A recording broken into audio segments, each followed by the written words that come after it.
Hello students. Last class में हमने first order reaction देखा था। उस पर कुछ सवाल भी बनाए थे जिसमें हमने स्पेसिफिक फर्स्ट ऑर्डर देखा था, मेटल ऑक्साइड फॉर्मेशन। अभी हम पढ़ने वाले हैं सेकंड ऑर्डर रिएक्शन। देखिए क्या होता है ये। कोई ए रिएक्टेंट है, वो प्रोडक्ट दे रहा है। यहाँ जो रेट होगा आपका, वो रेट होगा कि कंसंट्रेशन ऑफ ए का स्क्वायर। इसलिए ऑर्डर जो है यहाँ पे क्या है, 2 है। ऑर्डर 2 है क्योंकि कंसंट्रेशन के पावर क्या है, 2 है। टी इक्वल्स टू 0 पर ये आपका ए नॉट था और ये 0 था, और t इक्वल्स टू टी पर ये बन गया आपका ए टी। हम इसे लिख सकते हैं ए, यहाँ लिखेंगे ए माइनस एक्स, और ये आपका हो जाएगा A not minus A T that is X. अब अगर हम ये इक्वेशन 1 को अगर हम इंटीग्रेट करें तो हमें क्या मिलेगा कि minus d a by d t is equals to k a का square and d a upon a square is equals to minus k d t. Integrate करें ये आपका ए नॉट से ए टी में जाएगा और ये 0 से टी जाएगा। इंटीग्रेशन के बाद हमें मिलेगा क्या, देखिए कि -1/a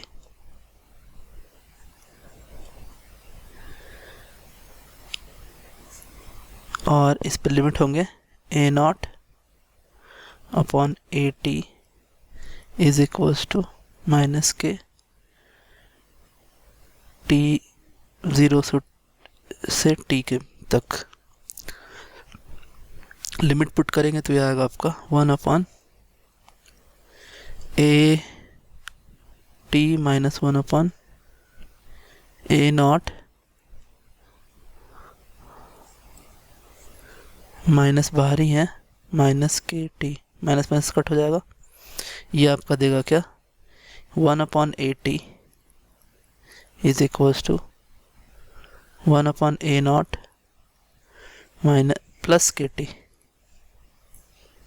अगर हम ग्राफ बनाएं ये आपका पहला ग्राफ है। ये ग्राफ है आपका 1 अपॉन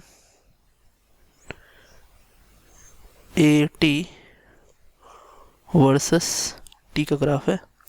इस जगह पे कहीं आपका ये जो लाइन है, ये लाइन है आपका 1 अपॉन ए नॉट का, और यहाँ से ग्राफ जो है ऊपर की ओर जाएगा। इसका जो स्लोप होगा वो स्लोप होगा आपका कि, तो ये पहला ग्राफ था आपका। अब अगर हम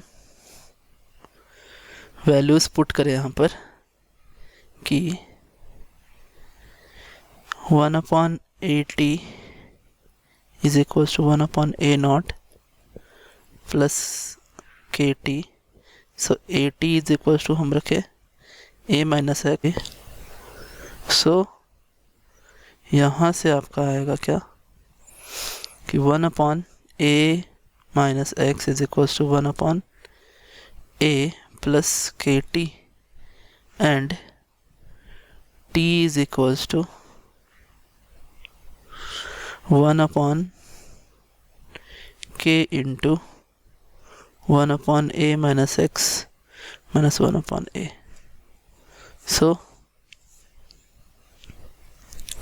अगर हम t 100% निकालते हैं सो t 100% के लिए हमें क्या करना पड़ेगा कि x इक्वल्स टू a रखना पड़ेगा, और जैसे x इक्वल्स टू a रखेंगे हम, सो t जो है वो टेंड करेगा किसको, इन्फिनिटी को। So that means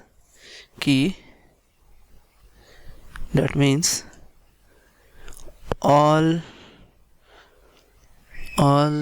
second order reaction do not go for completion। अब अगर हम ग्राफ बनाएं, second graph concentration versus time, तो हमें दिखेगा क्या, सो कंसंट्रेशन वर्सेस टाइम का ग्राफ, और ये आपका कैसा होगा, ये एक कंसंट्रेशन, इनिशियल कंसंट्रेशन से इस तरह से घटेगा, और ये इन्फिनाइट टाइम में आपका क्या होगा कि कंप्लीट होगा। उसी तरह एक दूसरा ग्राफ अगर बनाए, डेट इज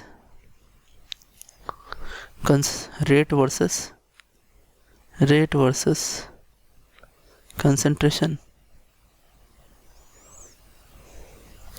तो ये जो ग्राफ है आपका, ये ग्राफ, ये रेट वर्सेस कंसंट्रेशन, ये आपका पैराबोला होगा। क्यों? क्योंकि हम जानते हैं rate is equal to k into a square. अब अगर टी हाफ कैलकुलेशन करें, t half calculation, so 1/a0 at is equal to 1/a0 plus के टी, ये आया था इक्वेशन। अब इसमें हमें क्या करना है, ए टी की जगह a0/2 पुट करना है t equals to t half पर। जब पुट करेंगे तो हमें आएगा क्या कि 2/a0 is equals to 1/a0 plus के टी, डेट इज, ये आपका देगा हमें 1/a0 is equals to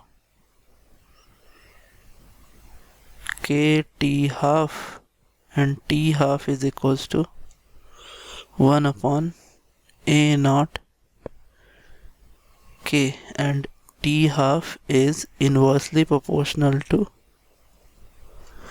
initial concentration। अब अगर इसे ग्राफ बनाते हैं तो हमें दिखेगा t half एंड, तो ये आपका ऐसा ग्राफ होगा।